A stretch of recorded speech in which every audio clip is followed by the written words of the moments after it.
Ladies and gentlemen, as you may or may not know, I am Nick Sampson. I also play the character of Captain Drake. This is my friend, John Holland. He comes out to the festivals and other events quite a bit with us. He's also going to be bouncing off my little video here about kind of the history of Captain Drake and how it came about.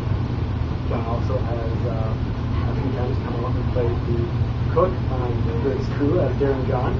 So maybe you'll see him out there from time to time just hanging out, whether it be the Minnesota Renaissance Festival, Sioux Falls, Glenwood, other pirate events, wherever I end up being. So who knows? The background here is to get an idea of where Captain Drake came from, how he came about. This is all thanks to our good friend Sir Kate and his family, who is putting together a little project. And guess what? This is the special feature wall. If you're curious about exactly what it is, I'll video in the back of the book. Now, I've been curious about his whole past, which is really kind of nice to find out finally, the history and the making of Captain Drake. So, where did he get started in all this? Like, what are the deep roots? Like, it's a long, growing up. Because it's a video, it's a very good thing because this is a long story. It really started off with, back in the day, high school and theater. Oh, yeah? We had theater, and I started off, I came into the high school, and I was like, guess what? All the people in middle school that were cool were in the theater class. And you get to high school, and of course you realize all the kids in theater, they're the weirdos. But they're also the people that are the closest knit type group of people. Yeah. And so I got in, and I'm like, I'm just going to be on the crew in the background. I'm going to be building sets, stuff like that. And I realized that, hey, I can do what those actors kids do. I'm way better than them. And so I did. I signed up, and I was like, I'm going to apply, audition for this part. And for the first year or two, all I got was background parts. And they kind of just pushed me aside because the teachers, I hate to say it, and as much as I love the teachers I had, they like to play favorites. I like this person, they're going to be on all the main roles. Yeah. But then something happened where they had these things called student written and directed plays, where the students would write it, they designed the sets, they acted the thing in each other's plays, and they all worked together. And it was all based on an idea of, let's do something about violence, let's fight violence. Okay. And so I wrote, I was inspired by, funny enough, a Batman comic, Batman in black and white, a story about this lady who, she was just dead, and she died. And it was a short 3-panel thing, and Batman had to figure out how she died. And I was like, that's kind of cool. I'm going to change it so it's not Batman, and I'm going to, write it for a detective role who's investigating the death of this girl and how he finds out where she is. And so I wrote it, and I directed it, and I played the detective, and I had a bunch of the people that I was close with in the theater area ended up wanting to be part of that. And that opened up the eyes of their things, like, oh my gosh, he can actually act. He can play a role. He's got ideas. He's smart. He's whatever. He can vocalize and all that fun stuff.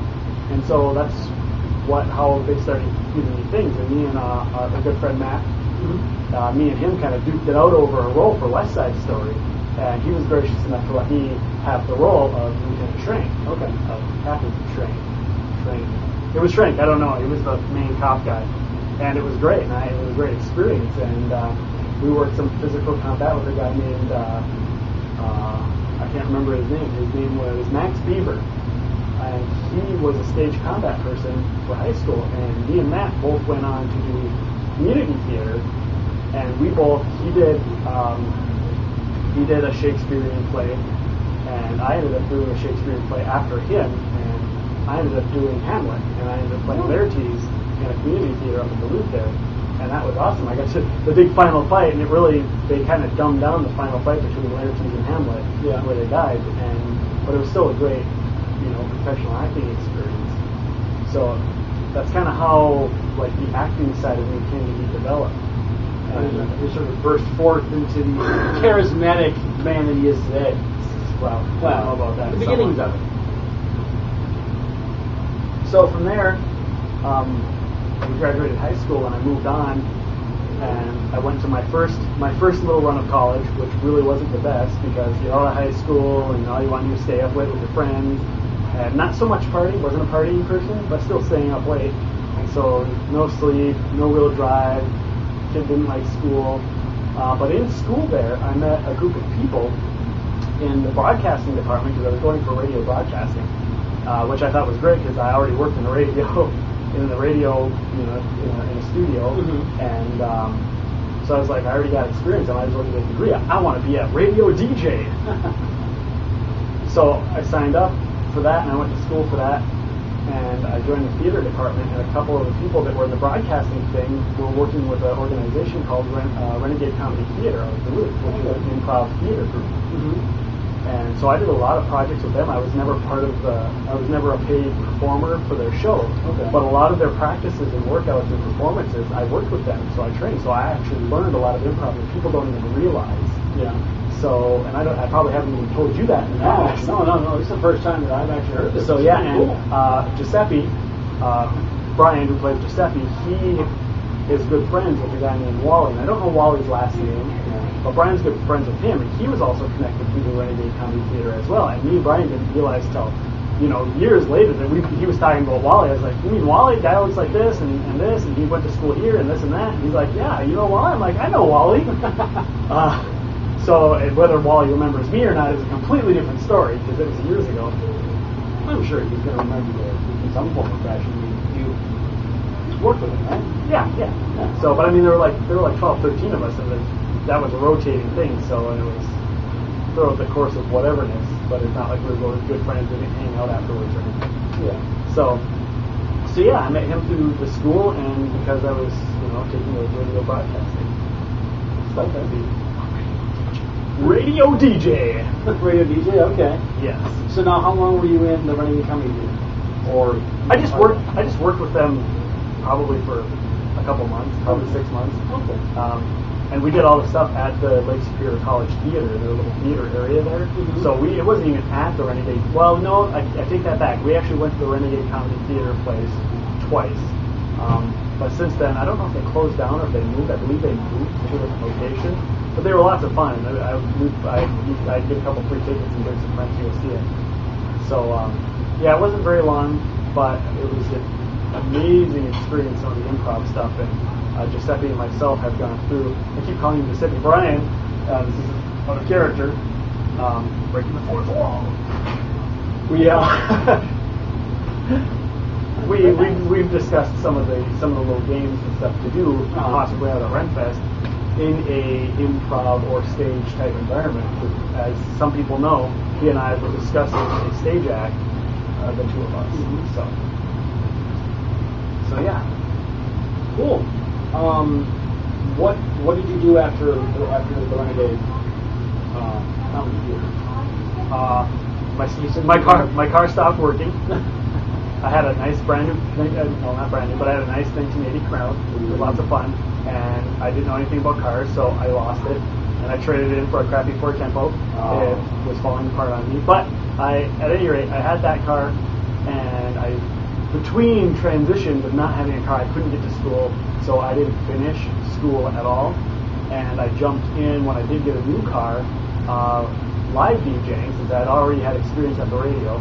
I'm doing live DJing for weddings, shows, and stuff, and it helped me learn to project, interact with audiences, like one-on-one stuff.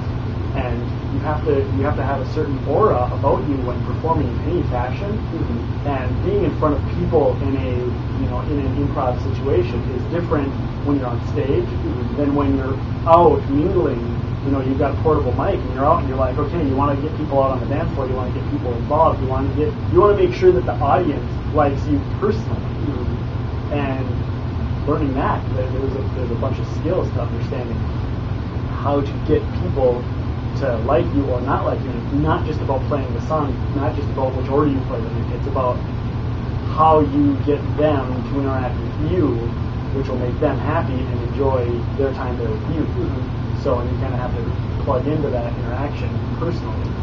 Have you ever had any groups really not vibe with you? Like, have you ever had any of those groups go Yeah. Yeah, get out of here. Actually, to be quite honest, and this isn't pat on the back, but it is, I actually ended up getting more requests within my short time of being at the Pro Sound and Light place. I got more requests to DJ than all the other guys who have been there for years. Oh, wow. And I started, awesome. they shipped me down here to the Twin Cities quite a few times. Yeah. I ended up getting requested for specialty shows. My favorite was a college get together of people that had graduated high school from back in the 80s. It was like a little class reunion of like 1988 or something like that. And they requested somebody who understood the music. Well, I had a whole collection of my own 80s music that I would go there and play. So they all loved it. So I got them to do the Thriller. You don't ever get anyone at a live show to do the Thriller, but that was themed, and I built it into it. And you wouldn't get that anymore. So no, I didn't have any deep suck to get out of here sort of thing. In fact, it was quite the opposite. They would pay me under the table extra money to stay for an extra hour or two. Nice. So nice. Yeah, but that dropped off, and car vehicle things. That Fort Tempo didn't last. There were other horizons, things to do, working side jobs, stuff like that. Okay. So now, if I remember, to go back all the way back to high school. This is completely unrelated, but we're covering a subject. We were talking about high school earlier. To be honest, my first exposure to the Renaissance Festival was in high school for choir class. Oh, okay. I was in choir also. Not that I'm a terribly great singer, and I knew Brian. That's how I got to know Brian, was in choir class. Okay. And we would go on field trips every year. We'd go on Festival Friday, which is the Friday that all the kids in their schools go to the Renaissance Festival. And we went there on Festival Friday, and I had never been there before. Everybody was telling me about how cool it was. Again, choir people, theater people, Renaissance Festival's awesome! So we went there, and this was 1986, I think we went there. And I was sitting on the bus, I had no idea what to expect. And I'm like, okay, so we go in, and it's a bunch of people dressed up doing whatever. The typical stupid kid reaction to the Renaissance Festival. And a guy by the name of David Dubois, I believe, who still works out at the Renaissance Festival. Name drop, he probably doesn't even recognize me. But and I did thank him personally last year, because I finally realized that every year I had gone there after then, I looked for him. Because he came on the bus, and he made me feel like this place was something extra, this place was something special. And he didn't have to do a whole heck of a lot, but he interacted with us, and he treated us with respect, and he played with us, and he knew what the mentality of high school kids were, and he played up to that, and he entertained us, but he never went over the line. He was never inappropriate, and he was just a blast and fun. And the next year he was there again for us, so 2 years in a row. And he came in, he had this mug balanced on his head, and his head was doing this thing, which you only usually see, you don't see men doing that very often. And he was just so good. And he was, giving us limericks, and he wanted us to give him limericks, and sometimes we did. And he, kind of was like, yes, I know that limerick, let's not tell that one. Because us high school kids would say inappropriate ones. But he was really good, and it was that exposure, and I will forever remember that day as far as my first day at the Renaissance Festival. And like I said, a year or two ago, I walked up to him and I said, hey, you opened me up to the Renaissance Festival. You set the standard for what it is, and now here I am working here because I love this place so much, and this is what I'm doing now, and it's because of you. Thank you very much. So if he ever does watch this video, he may or may not. I'll put it on YouTube.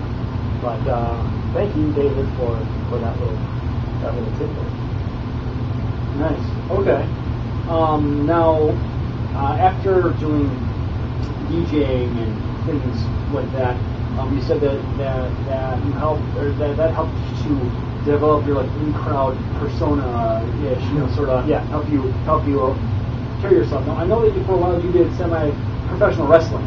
Yeah. Right. Now this wasn't as the current Captain Drake. No, right? no. I came in. We were at a wrestling show. I've loved wrestling since I was this big. Grew up on it. Some might say that I was raised on professional wrestling as my mentor, Hulk Hogan all the way. Eventually that developed from Hulk Hogan because he was just the 80s to being more about enjoying the wrestling aspect of it, not the good guy versus bad guy, and really athleticism and stuff. And then all of a sudden the transition to Shawn Michaels, Oh yeah. Who, phenomenal, in my mind, best wrestler ever. Oh yeah. And I would go to all the wrestling shows and everything like that ever since my aunt was dating a guy in Rochester, and he got me tickets to go see the AWA, and I got to see Sergeant Slaughter, the G.I. Joe. Nice. I love Sergeant he's awesome, Slaughter. and Sergeant Slaughter, and I get there, and I don't know, I'm a little kid, and I want to cheer Sergeant Slaughter. I don't know he's a bad guy. And he comes down the aisle, and I'm like, I'm going to go see Sergeant Slaughter, I'm so excited. I run down to the aisle, and he's a bad guy. He's playing a bad guy. His goal is to get booze. And I, as a little kid, don't know this, and he breaks my heart, because he's so mean, and he's so rude. And now I look back and I laugh, and I was like, he was such a good bad guy. Like, I was a little kid, and I didn't know better, but he played the part really good, and I for years, I was so heartbroken about it. I was like, I can't believe Sergeant Slaughter did that to me. He's such a jerk face. Yeah, he was so good. But I watched wrestling forever, and then we were at one of the best wrestling shows I ever saw. It was 1999, late 1998, the heyday of the Monday Night Wars, and ECW came to Minnesota. Unprecedented, way out of there.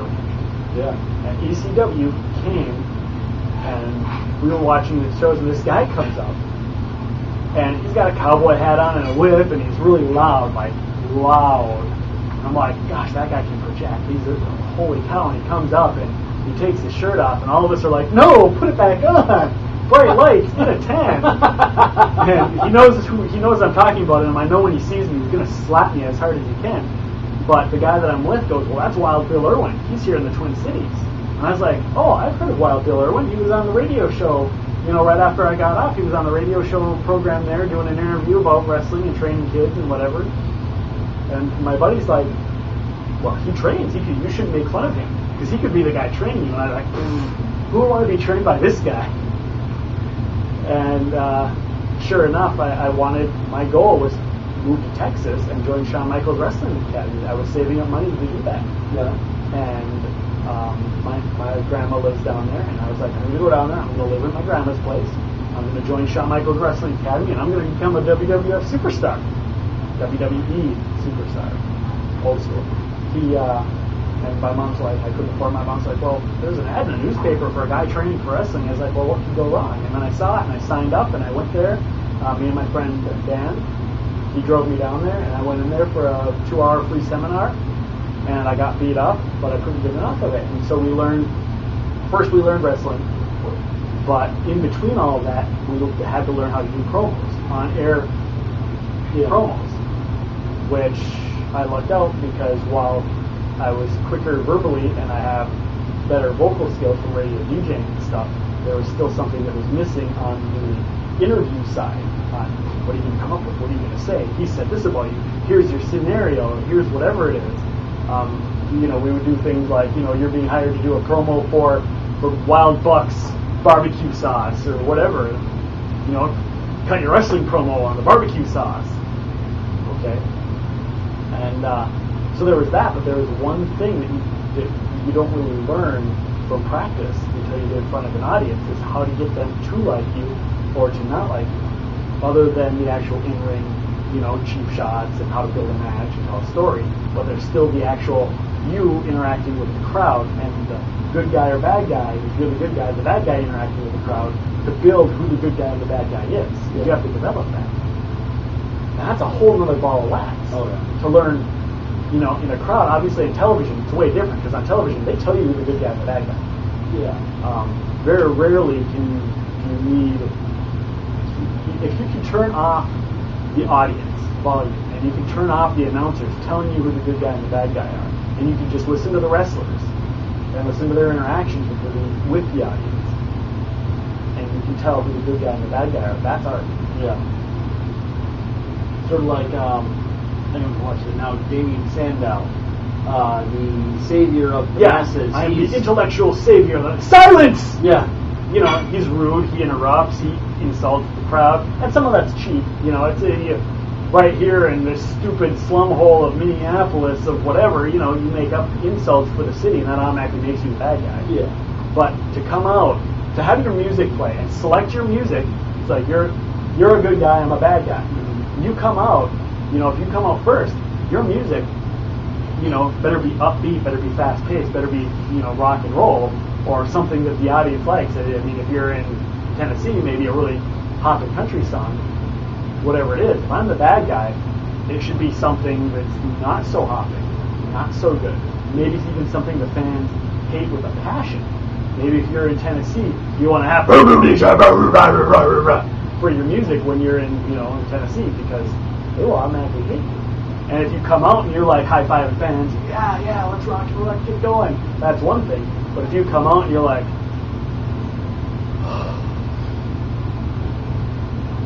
and you walk to the ring like that, fans automatically know you're disgusting to be there. You do not care about them. You do not want to be here. You don't even want to be in this match. And the audience goes, man, that guy is a bad person. Mm-hmm. So you have to develop that as a performer. Yeah, and not to mention in the ring, your interactions. You get hit, yeah, it hurts. Yeah, it doesn't feel good. Well, you have to make it look like it hurts. They put you in a headlock. You're like, you have to show. Well, yes, you're in a headlock, but you have to animate that to the audience. You can't, when you're in a headlock and you have your head down. You have to have your head up. The audience has to see what you're doing. Mm-hmm. So it's still performing, but it still hurts. When they slap you across the face, they slap you across the face. You and I have traded chops. Yes, we have.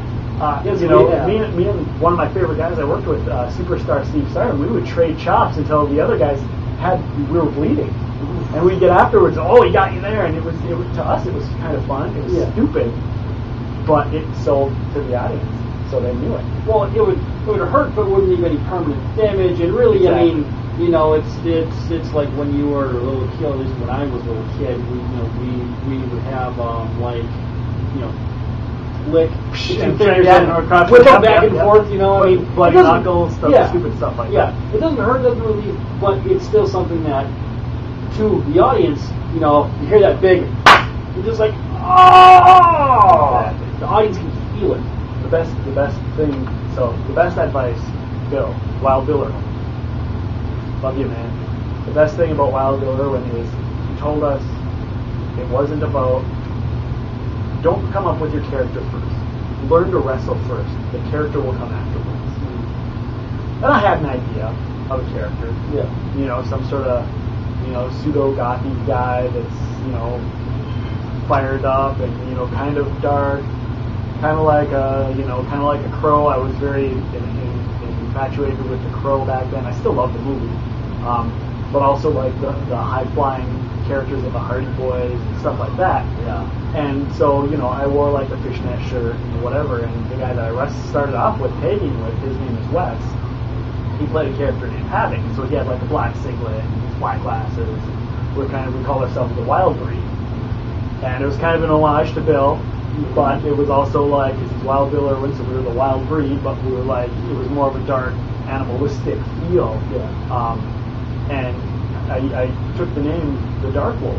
I don't even know. I thought the wolf was something cool. I liked the idea. And the Black Wolf is we're putting a color on there, and the Night Wolf is kind of taken and whatever. And I was like, well, what about the Dark Wolf? The Dark Wolf.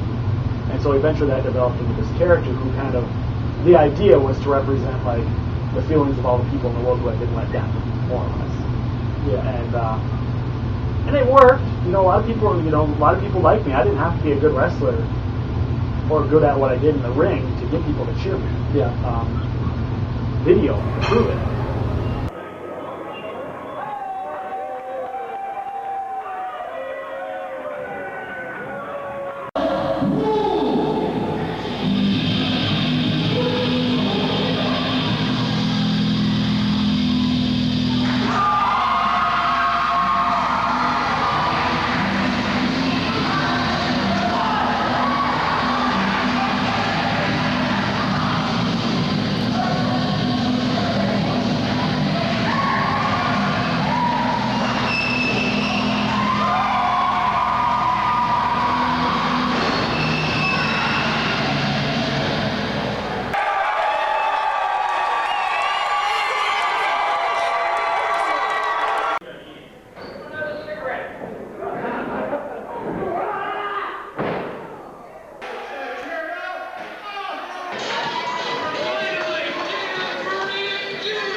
Dark Child.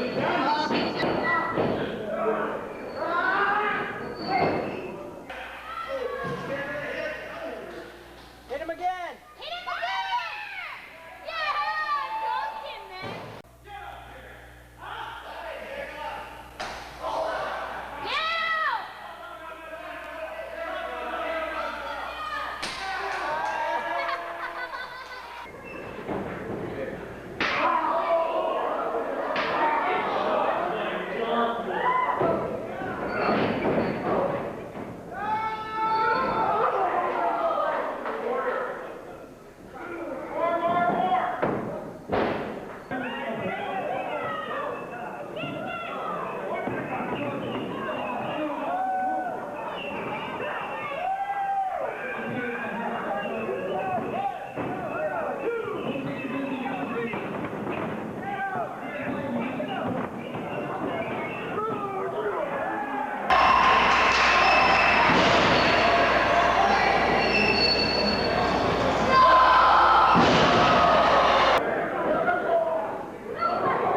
Alright, so those were some clips of The Dark Wolf. I know I have only gotten the pleasure of seeing a couple of them, and they were actually kind of cool, you know, to see one of my really best friends, like, on TV. I mean, granted, he wasn't on TV, but to see him in the ring... I was in a commercial for wrestling.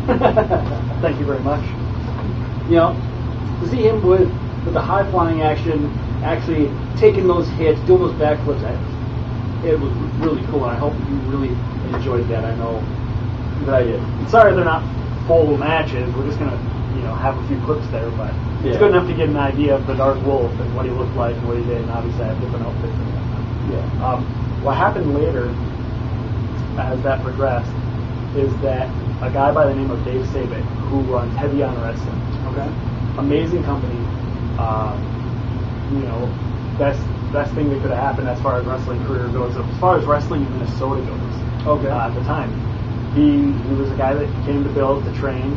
He wanted to, he wanted to hang out and drink with the wrestlers and stuff like that. And he was just this huge fan, but he had this great knowledge and this great understanding of how business worked. And he was still developing, so he took all the people he knew personally that were wrestling and threw in the people he had met in the wrestling world, including Bill or other people, and he made a few phone calls and got a name or two here and there, and started putting together these little shows. And he drew crowds. Like usually we were used to get into a barn and you got like 12 people in there, but he get into these matches in Westman Arena, a college arena filled with 300-400 people. Wow, amazing. Eventually, just moving around. And just recently this year, Heavy on Wrestling had the greatest show I've ever seen live. And I've been to a lot of live shows. Blue is the one you missed. Amazing, the best wrestling show I've ever seen live. WWE, ECW, WCW, any independent shows, any shows I've been on. The best show ever. I'm so glad I got to be in there and watch it. I saw a lot of great old wrestling friends. But what had happened is, Dave had this great idea. He wanted this Scottish guy. And he and I would go out, and we'd hang out and, maybe go to a bar or whatever. and I'd get this really crazy, stupid Scottish accent. And I would just throw this crazy Scottish accent out there just for fun. And I would make fun of him, I make fun of other people, and I make fun of wrestlers we knew, and I make fun of wrestlers we didn't know, and I do it all in this Scottish accent. And he would laugh so hard. He's like, "We got to put you in a kilt." And I was like, "Whoa. Have you seen my legs?" I'm sorry, there's a reason I wear long pants when I'm wrestling and I don't wear tights. They're long baggy pants because here's my legs. That's just it. I just little tiny white legs, and not good to be in a kilt. And so I refused. Like, "You will not find me in a kilt."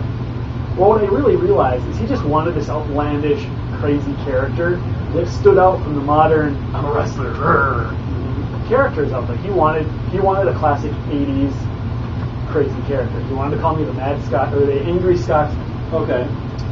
And the idea is I would just go off on people. I'd go off verbally and I'd just go on tangents and tirades. And the more I thought about it, I was like, well, I go to the Renaissance Festival. I got some of this Renaissance costume and stuff. And I brought up an idea. I was like, what if it's a pirate character? The bird. So what if we have this pirate character wrestler come out? And he's like, "What do we need a pirate wrestler?" I'm like, it would be hilarious. I mean, just think of eventually the development that could happen with that. Just the comical aspects, like the referee comes to check for weapons and he starts pulling out all these weapons. And he finds it. The referee never finds weapons when he checks for weapons. What if he finds a bunch of weapons? That would be hilarious. Steel manacles, brass knuckles, whatever. like. Or what if while the referee's checking for weapons, you take his wallet? Right? Yeah, whatever it was, just stupid stuff. And it could be fun. And we came up with these funny scenarios or whatever. And it's like, I like it. And I said, but I only have so much. Here's an outfit. And he was like, "I'll help pay for the outfit." Wow. He's like, here's $200 for the outfit that you see that's on that thing that you showed me, because that's a cool outfit. Mm-hmm. And he was picturing in his mind. He wasn't picturing like Captain Drake. Yeah. He was picturing like your white striped shirt, your stupid bandana, and ugly little eye patch. He was thinking like your stereotypical Halloween costume for $1, peg leg, ugly costume. That's what he was picturing for a pirate character, and he thought it would be hilarious. I got the outfit. I kind of want to see you in that now. I got the outfit. I put it with my stuff that I already had. Yeah. I already had a pirate hat. I already had all kinds of stuff. So I got the vest, the coat, the pants, and I put it on. And I grabbed my leather stuff, my belt, whatever else I had. And I went and saw him. And he about died of a heart attack because it was so cool. There was a review of the show that I did the pirate character at. The review of the show said, and a guy showed up there, and he looked like he came straight out of the Pirates of the Caribbean. Nice. This was the year, I believe, that the first Pirates of the Caribbean came out, so we were on top of the whole pirate thing. Because, like, the development of Captain Drake goes long before Pirates of the Caribbean. So while this is the first physical apparition of Captain Drake, who was known as the Mad Captain, which I had T-shirts and everything. Cade has a T-shirt that has a picture of the Mad Captain on it from the wrestling. So now you know where that T-shirt comes from, Cade. That T-shirt comes from when I would sell wrestling shirts when I was wrestling as the Mad Captain. I'm going to be out there every single day this year, so I kind of want to see Cade come out in the Mad Captain shirt. The Mad Captain. So, but I was an idiot at the time. Dave was being, conjected by people and stuff, and this was the life lesson that we learned, that you don't mix business with friendship. And at the time, we parted on not good circumstances. We've since been made up, and which is I'm really glad for.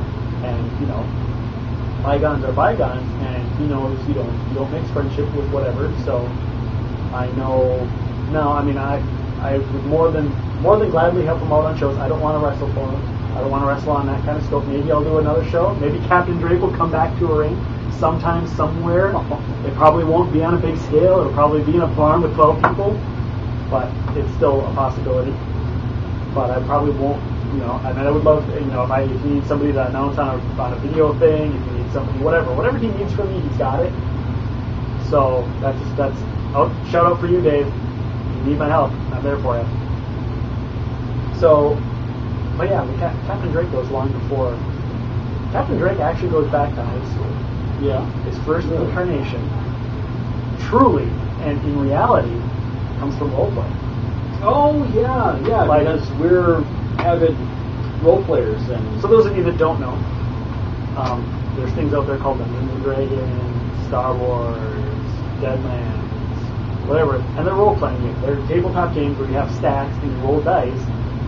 You come up with your own imagination, the ideas of what you want to do based on a setting that someone else has set before you.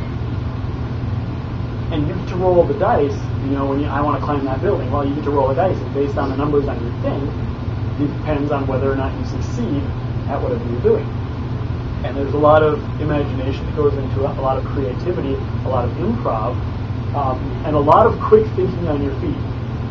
because it's basically directed storytelling, and the way you go is dependent on the dice rolls too. Because it's like, oh, I'm going to use my whip, and I'm gonna grab the horse around the reins and pull myself up to hop on his back. I rolled a 1. Nope, doesn't happen. Now, what do you do because you failed? It's a choose your own story. Yeah. Only you don't have choices to go from. You get to do whatever you want. Mm-hmm. And the person who's running it, who's usually the GM, Game Master, or DM, Dungeon Master, kind of tells you the surroundings, what's going on, what's happening. Sometimes you have a little grid map that tells you what it is, and so the first incarnation was in a thing called Second Edition Dungeons and Dragons, which predates. Most people use Third Edition 3.5 or Pathfinder, which is kind of like 3.75. Kind of think of how media formats and stuff come out. It's the same concept. So 3.75. D&D came out with the 4.0. None of us use it. But this is Second Edition. So this Second Edition was around in the 80s. So I created a character that was a pirate named Max Dragonfly. I've heard of him. I've gotten to be part of a couple games. I've got to listen to a couple games. And he started off as a nobody. He started off as a nobody in a cage, locked up. All he had was a lucky trinket. And he developed into, eventually, we went through Second Edition, we transferred him to the 3.5, and he became a deity. He became like a Zeus or a Hera or whatever all the deities are that exist out there. He became one, and that's when I stopped playing him. Was just a year or two ago. And all of those years of playing Max Dragonfly gave me the personality and how I would personify the Mad Captain a little bit, and eventually start off with Captain Maxwell Drake. Minor interruption. Sorry about that. Yeah, a little video problem. So, yeah, Captain Drake was from 3.5, became a deity. All is good. I don't know where I left off, but I believe you were talking about how he was your inspiration and he was the development of where the Mad Captain, the Captain Drake, would start from.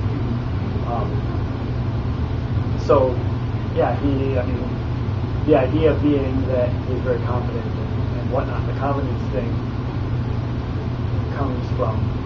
Well, we'll talk about the confidence thing later and how that develops when we talk about Dexter Drake. which I had never heard of. So Yeah, you I told him about Dexter Drake today. He's like, who's Dexter Drake? I'm like, we'll get to that. Don't worry. Kate is very well informed on Dexter Drake, and I'll tell you that story too. Kate will get his own little story. Is that the... No.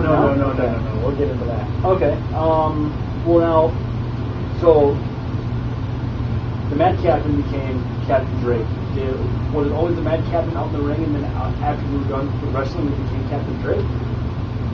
You know, I don't really remember. I think I did the Mad Captain mostly, and it wasn't until my first Renaissance Festival after I quit wrestling in 2008 that he became Captain Drake. So the name Captain Maxwell Drake, obviously I wasn't going to go by the name Dragonfly because Jack Sparrow is Sparrow, and I was like, well, gosh, I can't do that now. And I was like, I got to come up with something more realistic. Well, my great-grandma's last name was Margaret Drake. Well, her first name was Margaret, last name was Drake. And I asked her once when I was in high school, I was doing a report, and I was like, so is there any relation to Sir Francis Drake? She goes, yeah, it's a descendant of Roy, which was her husband. And I went, really? So then we did some looking, and sure enough, I'm related to Sir Francis Drake. And I went, well, great, I can use the name. That's awesome. Because I'm related to him. Uh-huh. And I can use the name because of my grandma's name. It's like a little homage to Wow. my grandma. I did not know that. That's really cool. Yeah, so she is directly related. So that's why I like that whenever anybody sees something about Sir Francis Drake, they send it to me because I'm like, that's awesome. I actually found a scholarship a couple of years ago that was for descendants of Sir Francis Drake. But since I couldn't really prove it, I don't have like the lineage or anything, I really couldn't apply for it. And I haven't seen it since. But it was kind of fun. That's awesome. So yeah, that's the development of the name from the Mad Captain to Captain Drake, or from Max Dragonfly to Maxwell Drake. Okay. Captain nonetheless, straight across the board. And there are differences between Dragonfly and Drake. Big differences, and that comes from the development that I've had with him.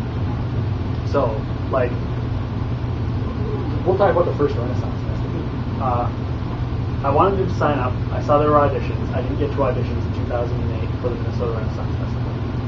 And I was really like, well, I want to try a smaller Renaissance Festival before I try and go in a big time. I want to see where I stand, how it works out, how they work, and stuff like that.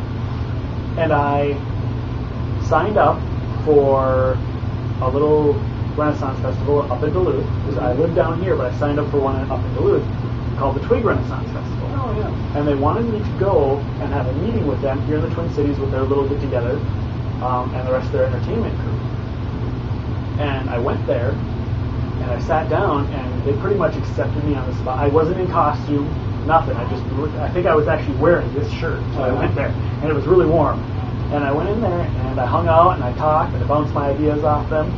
I'm Captain Drake, I do this, this is kind of my target audience, whatever. And I think that they were impressed that I knew my target audience, or what a target audience was. Mm-hmm. So, and they brought me in, they signed me up, and that was it. And I went then a couple months later, and I walked in, and I was doing my crystal ball thing.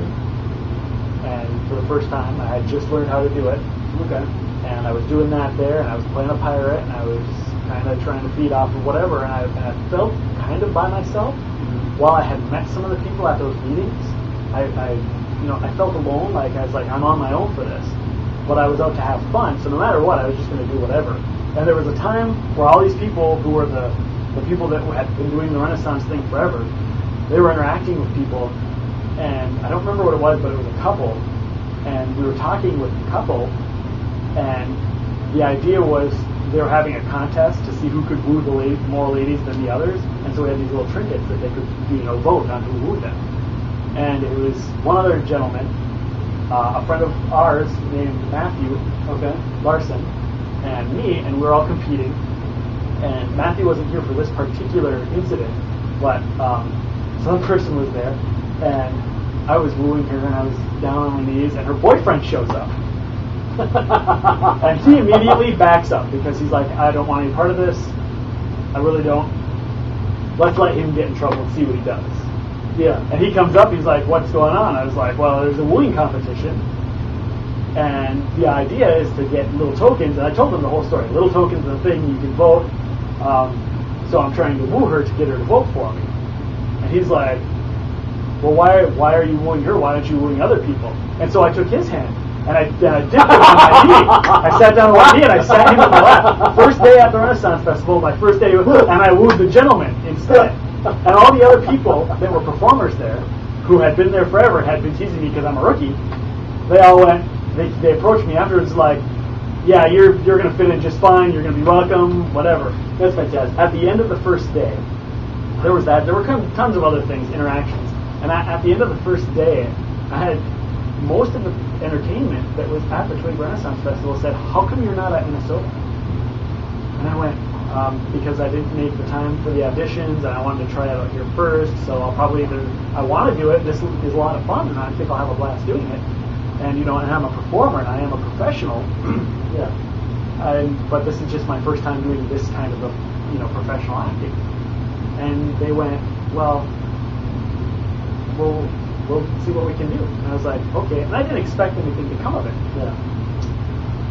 Here, maybe 2 weeks afterwards, I get messages from people saying, yeah, all you have to do is go to the academy, which is like a learning thing. After you audition, they have academy. And the people that audition, that got accepted, go to the academy and do their learning. And the academy is kind of like a workshop. And you learn a lot of great stuff there. All the experiences I've had in theater and improv and wrestling and whatever I had, I still learned a ton from the little workshop. I mean, people still go, like the people that have been out at the Minnesota Renaissance Festival, having stage acts and all, they still go to the academies to learn stuff once in a while. Oh, cool. Okay. So, and it's really awesome. And they called the people, the entertainment people, and said, hey, we got this guy, you should have him come out to academy and accept him. And so I got invited out to the academy, and I went through academy, and I got a contract, and I worked at the Minnesota Renaissance Festival. And I was like, wow, that year. It was that year, that very quick. And Wow. it was awesome that those people that had just met me for one weekend went to bat for me to help. That's of really the peasants, Scotty and Laura, they were there. A lady by the name of Deb, she knows who she is if she sees this. She made a phone call, and it was just awesome. Cool. And so I went there. I went back to Twig, back and forth, and it just developed from there. That's where Captain Drake came into the Renaissance Festival. That is very impressive. Now, that was your very first appearance. How have you developed your character? How have you developed your act? You mentioned crystal ball juggling, which I've seen. It's pretty cool. It's all right. It's not the best. You can search YouTube and you'll find people way better. Well, yeah, but those people probably are sitting around right now and doing cool stuff. The crystal ball. Their crystal ball. The crystal ball thing, it comes back when I was a kid. I watched the movie Labyrinth with David Bowie. Anybody who's a kid should watch it as a kid because it is awesome. It'll live with you for the rest of your life. But he had this crystal ball thing. I was like, wow, it's like movie magic, and they're doing like film, a little string or whatever. And I couldn't believe it when I got the DVD on Blu-ray, and I was watching special features, and a guy named Michael Mochin, everybody pronounces it differently. He's standing behind David Bowie doing this with his bare hands. And I went, you mean that's real? Like that's an actual thing? So I looked it up online, and I found out it was called contact juggling. I went, wow. And I started watching. There's a series of YouTube videos that kind of gets you going, but it's not in order, and it doesn't really tell you how to develop it. So I kind of learned the hard way and trained myself on how to do the contact juggling through some of the YouTube videos and watching stuff online. Yeah. And I had one, and literally that year, in I think 2007, everybody was gone for the holidays. I didn't have any money. I was flat broke. I was looking for a job. I had just moved to the Twin Cities, and I realized this, and I went out. I was going to get a pool ball to learn with, or a baseball. But I went into a company in the mall, in the Rosedale Mall, and they actually had contact juggling balls, so I bought one. And I dropped that thing so many times, but everybody was gone for the holidays. All my friends were with their family, the roommate was with their family. I couldn't go see my family, so I had off of work, because the company I did work for, I did get a job, they were closed for 3 weeks. Oh, wow. For the holidays, just because of lack of work and whatnot. And so I just sat there and watched movies for 3 weeks and played with this stupid crystal ball. And it was a lot of fun. I did other stuff. Some friends were around. But for the most part, I sat and watched the movies over and over again. I had to watch the Pirates of the Caribbean a million times over. Because I was like, hey, finally a pirate movie that's a pirate movie other than Treasure Island and Cutthroat Island. Yeah. Which, Cutthroat Island, classic pirate movie. The pirate movie about being pirates. Yeah, so it was great. I watched that one a million times too. Muppet Treasure Island I watched quite a few times as well. Muppet Treasure Island, you have to watch that. Muppet Treasure Island. Yes. Tim Curry's greatest song. I want to learn the song, the solo that Tim Curry does. I want to learn it and do it as Captain Drake, but I'm not a singer, so that's not going to happen. Anyhow, Giuseppe, if you're watching this, make it happen. Make it so. Make it so. Sorry, wrong era. Anyhow. Okay, I think we need to put you on the bridge of the Enterprise in the Captain Drake outfit. Yeah, exactly. I'm the captain. What? Make it so. I just came from the holodeck. Don't ask questions. I mean, I'm on the holodeck. Oh wait. So yeah, that's the crystal ball. The actual development of Captain Drake. I showed up, I did the thing, but it turned out that Captain Drake had to be a little bit different than my concept. So Captain Drake developed into this character who, initially the idea was the crystal ball and kids and whatnot, but also many years ago, a friend of mine named Derek had read a book and an online thing about the rules of attraction between males and females. And they discussed confidence as this big thing. You don't want to be arrogant, you don't want to be rude, but you want to definitely be cocky.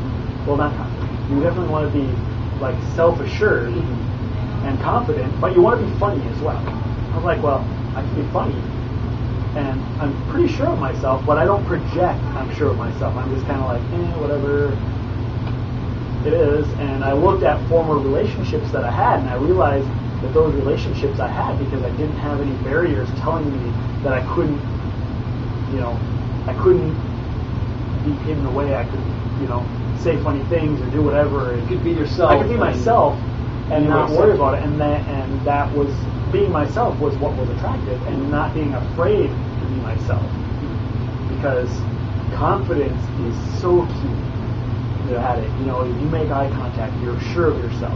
That's key for. I mean, obviously, getting along with someone, because you can be attractive and make yourself more attractive by being confident, but that doesn't mean you get along. Obviously.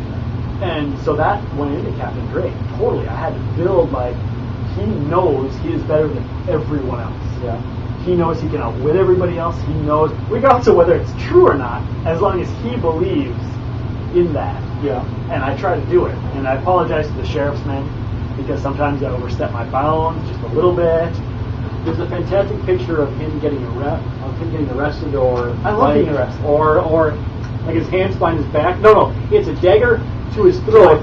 But if you look closely at his hand, it's reaching into the sheriff's pouch. Yeah, pulling something out. The sheriff didn't even know. Right? Yeah, it wasn't the sheriff, but it was one of the sheriff's men. Yeah, it was a great person. I love him, and he totally went for it. He knew what I was doing, but characters and people around, they didn't know. Mm-hmm. And so it was developed by Captain Drake, and that whole year was fantastic. Michael Hack was kind of the runner, and he was playing the sheriff. He had no idea that we were going to switch one of the storylines. I had been coming in on their stage show with a person named Ashley Walton, who was playing the sheriff's daughter, and they had been doing this. The sheriff's daughter. They were filling in for a person that was injured to fill in their combat slot, because of one person that was injured, and so they had developed the story that she was having a relationship with a pirate. I just decided on my own that I was going to be the pirate, and Ashley totally went along with it and thought it was great. And we did some stuff, and then eventually the stage show I kind of cut in, because in the stage show, she had to fight whether she wanted to be with the pirate or not. She's like, I want to be a pirate. She gets into an argument with her dad. He's like, well, you have to have a fight, and if you lose the fight, then you can't be with the pirate. So I decided to start showing up to the shows, being the pirate, and the interaction eventually rolled around to me being in the show, and being part of that little interaction. And then, of course, as the year went on, that built all the way to the end, where the sheriff's men would come up and capture me, and eventually I would pickpocket them, and I'd eventually get away, and they'd have some smart comment, and then I'd have another smart comment and be like, yeah, well, thanks for dinner, and then run off with the money. But then the very last show I had got together, the last show of the year, I had gotten together with Ashley and Megan, character, real person name, and said, hey, is there a way we could switch it so she wins the fight and not tell Mike that she's going to win the fight? And they're like, well, there's no way Megan would ever lose because she is the best swordsman around. And I was like, well, what will do it? She's like, well, she always wanted a pony, and Megan can always be bribed with a pony. And I went, that's how we do it.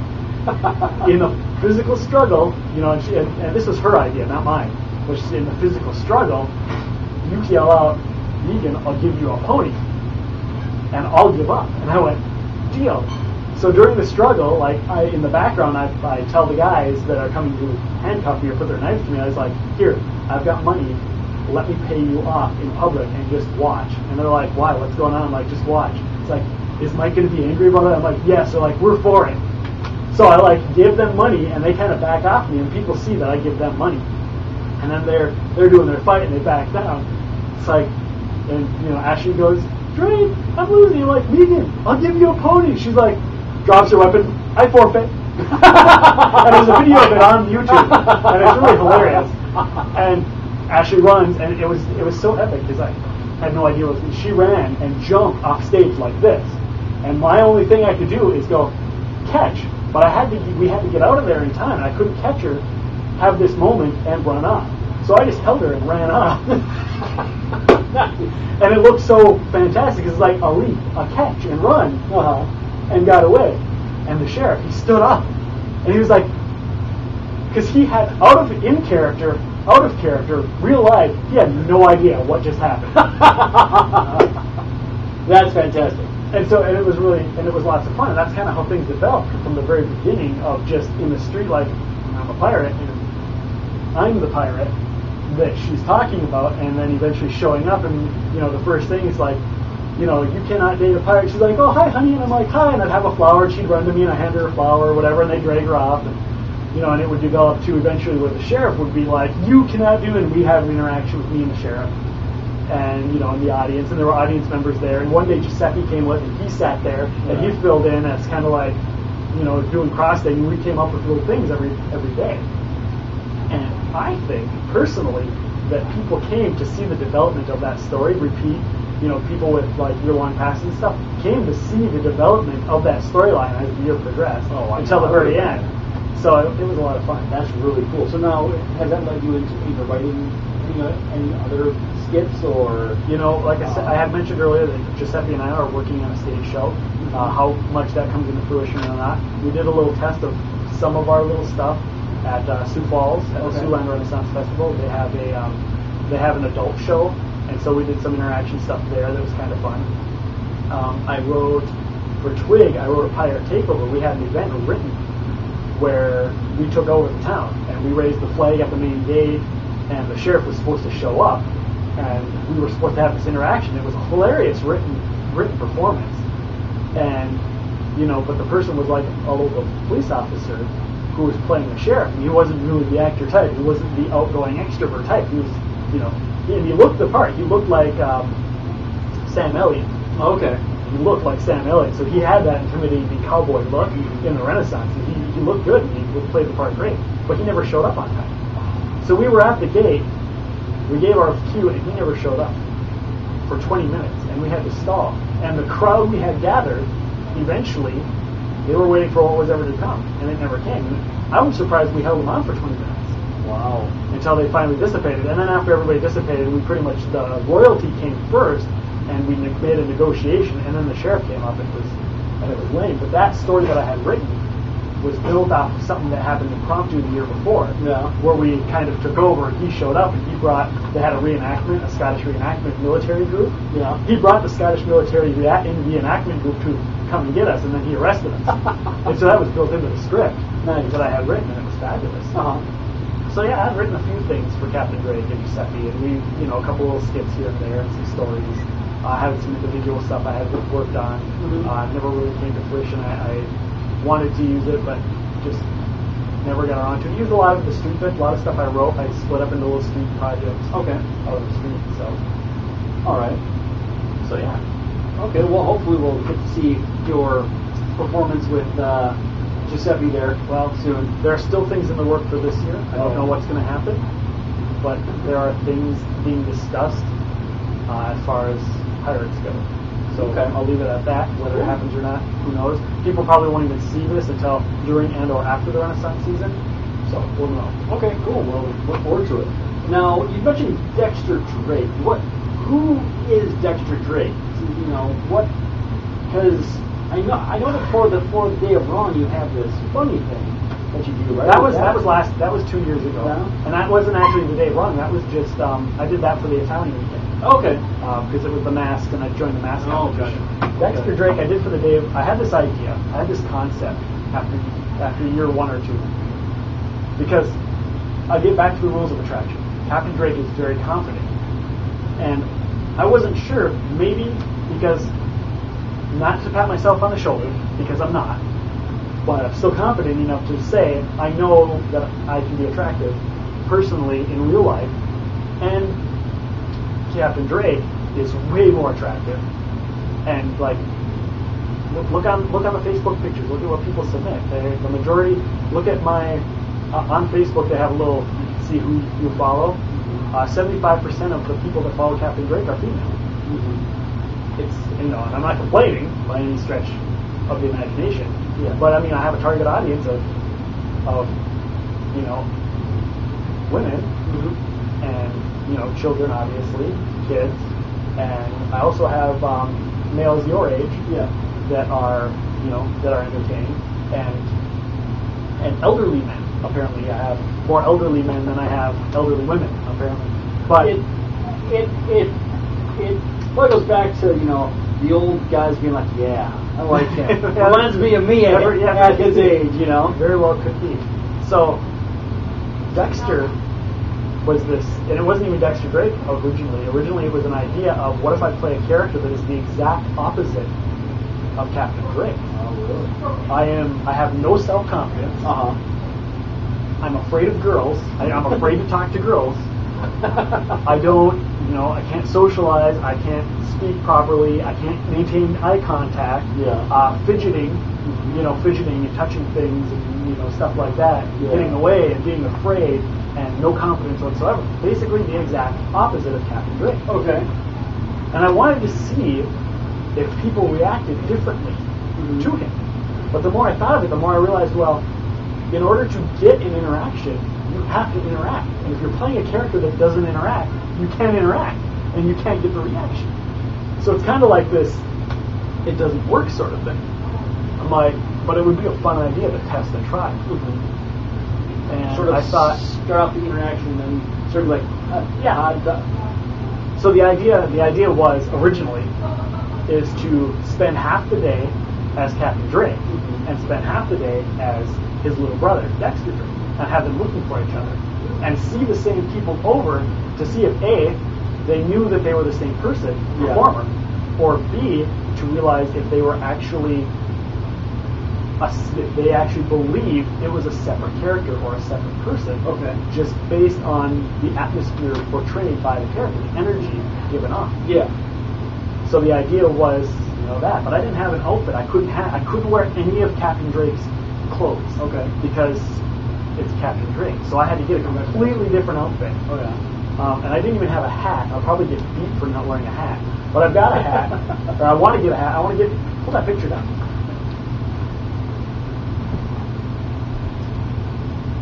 For those of you who are cloth types, here's a picture. If you can get a good view of that, see that hat? I want that hat for Dexter Drake. Very similar to that. So, that being said, I love that. That's the hat I need for Dexter Drake. I think it's perfect. The flower and everything. So, little droopy hat, whatever. And I know people have them out there. It's just not easy to find. But that's the hat I want. So anyhow, Dexter Drake, I had to get a completely different outfit for him. And so I pushed it off, and then one year I found the perfect shirt. And so I built the rest of the clothes around it, and just everything kind of came together just before the Day of Wrong. And I went, I'm going to play Dexter Drake. And it was great because Dexter Drake developed in one day into an entirely self-sustained character. Oh, really? In one day. Wow. Because I just knew how I was going to act a little bit, but some things developed. It was cold that day. That morning was freezing cold, and I didn't have gloves for him. I didn't have a coat for him. I didn't have a shawl for him.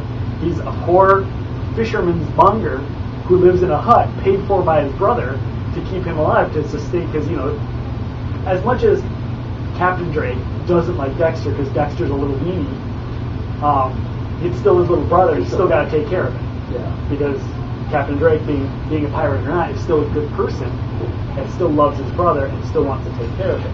So, his family. So I mean, I had my old mug that I used to use for Captain Drake, my metal one. I had Dexter wear it, and that was the story right there. My brother gave me this. It's so exciting. He was so, because Dexter looks up to Captain Drake with such awe and such romanticism that Captain Drake is, for lack of a better term, like the quintessential human being. He can do nothing wrong. Yeah.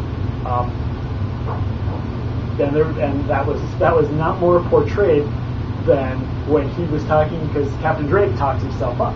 Captain Drake he does lie, and he doesn't always tell the truth. Yeah. Especially to his brother. He wants his brother to see him as a good person, not as a pirate.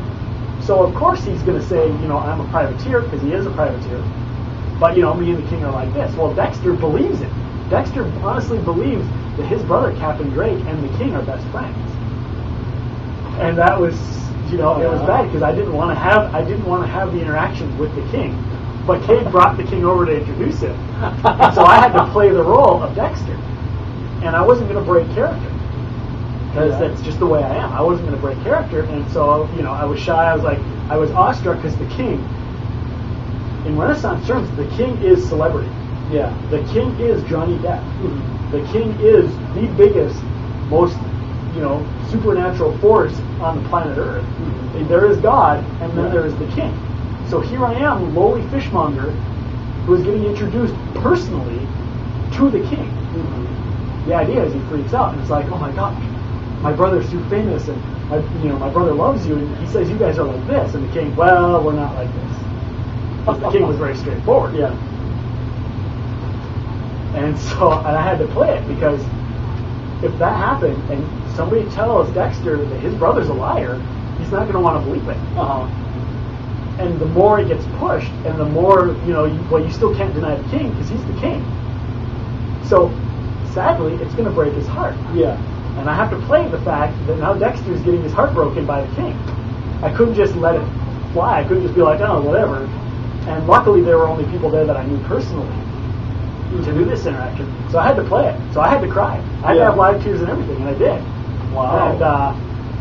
And I don't think anybody expected it, but I know Cade's mom and grandma, they told me afterwards that they started crying. Oh, that's cute. And my favorite part was, because this was mid to the late end of the day, and I didn't know this, but Cade didn't know that Captain Drake and Dexter Drake were the same performer. Oh, really? They were two different people. Oh, wow. That speaks volumes as to your ability to portray the character. Which to me, because Cade knows me. I've seen him in real life. I've seen him outside of the Renaissance Festival, and so he knows me. So to do that, was an honor to me to tell me the purpose of Dexter was to see if I could get that to happen, and I knew it wasn't going to happen, but it happened anyway. That's fantastic. And it happened with somebody I knew. That's incredible. And so that was, a lot of the performers knew because they saw me at Castle Hall and they saw how I was dressed, and and the whole dichotomy of attractiveness kind of fell through because Dexter came off as, oh, he's so cute and so adorable, I love him. And so he was attractive just in a completely different way. And a lot of the performers still knew, like a lot of people that were regulars that did realize that I was the same person. Mm-hmm. They thought it was hilarious. That's really cool. And they thought it was great. But there was this, back to me being cold. I was freezing cold in the morning, and so I went to my car, and I had to get a blanket. Well, the only blanket that would pass in the Renaissance is this little blue hand-knitted blanket. And I have 3 or 4 of these little hand-knitted blankets. And so I brought it with me, and eventually it got hot, and I couldn't bring it back to my car. So what I had to do is I had to bring it with me everywhere I went, which means I was carrying this big blanket on me, so I had to do something with it. So I turned it into a prop. And I have to fidget, and it's the only thing in my hand, so I have to fidget with the blanket. Oh, cool, okay. It would get heavy, and whatever, so I drag it. Instantly, everybody, Renaissance Linus from Peanuts. I was just going to say. Blue blanket, twiddling it. My blanket, I'm dragging it in the dirt. Oh, I was just gonna say, did someone say, "Hey, where's Snoopy?" they did. It was funny. I went to the Mermaid Cove, and I stood in line as Dexter with these little kids, and they treated me like I was a little kid. I acted like a little kid, because eventually Dexter evolved from this person with no confidence to this person with a little kid mentality, which was a lot more fun because the kids instantly clicked with Dexter. Oh, yeah. Whereas Drake, it's kind of like offset, but like little kids that are normally afraid, they were right there with me. They were like talking. I was like, "Are there mermaids? I heard there's mermaids in here." And they totally were into it. They were like, "Yeah, there's mermaids." And I'd be like, "Well, if something came up and Dexter would be afraid, the little kids, it's all right, it's all right." They were consoling Dexter. And nice. And I went in there, and yeah, it was a blast. And so many interactions. I even saw the entertainment director. He saw me, and I don't know if he thought it was funny or if he thought it was interesting, but he definitely, he had a moment where he saw me with the blanket. He's like, "My blanket." I was like, "No, my blanket." And then he walked by, and it was just me and him. But it was very funny to me to see that, because he immediately saw the connection with the blanket and the thing, and he saw the character. And so it was kind of fun. It was a fun little one shot, and I'll probably do it again sometime this year. It might not be on Day of Ron. It might just be on my own. So no, we'll see. That's cool. Well, I mean, that. Is there anything else that you think of to add for the history of Captain Drake? No, that's the development of Captain Drake from beginning to end. All the little concepts and dilly doodaddles. This is really cool. It has been a pleasure to listen to this and to actually look at the history. Like, I didn't know about Dexter. I really want to see Dexter this year. Dexter's fun. The difference between Dexter and Captain Drake is an extension of my own personality. I don't really have to do too much acting for Captain Drake. I just have to take it to another level. Yeah. Whereas Dexter, by the end of the day, I was exhausted. I'm so glad it was on a Sunday. Yeah. Because I had a hard time driving home because I was so exhausted. Because I had to change my posture. I had to change how I walked. I had to change how I acted. And physically, while I was carrying less stuff, because all I had was one belt and like my cup and my blanket. Whereas Captain Drake, I have like 3 layers of clothes, 5 belts, all this stuff hanging, swords, goblets, crystal balls, my big hat, everything. At the end of the day, Dexter Drake, I was more exhausted and more physically worn out playing Dexter on a normal day than I was on a blistering hot day as Captain Drake with all of my stuff. Wow. But it was fun. Yeah. At the end of the day, looking back and obviously tell from how I talk about it, Dexter was a lot of fun. Well, Cade, maybe you might get lucky and see him again this year. I think that is something that we might have to demand via his Facebook page. Where's your little brother? Bring back Dexter. Go for it. Go for it. Maybe we'll get more pictures. Maybe I can get that hat. Oh yeah. Tan. So. If you make the hat, it's tan. Tan with what kind of flower? Yellow's fine. Yellow flower, tan hat. Okay. Yeah, yellow flower, tan hat. Love to see. Maybe a really faded blue color. Okay. Well, probably tan. Okay. I guess green would work. It would look. I could make it work. You pull that off. Get a green hat just like that one. Would you carry a broken lute with you? I do have a guitar. No. I learned a few pirate songs on the guitar. Really? And the idea was to bring it out one day, but it's just I only know 2 or 3 songs, and there's so many good musicians out there that I'd just be playing second fiddle and just be like I'd feel like I'm slapping them in the face, and that's kind of rude. Yeah. Like I know a few little pirate ditties, but there's so many better musicians out there that what's the point? Well, So. Okay.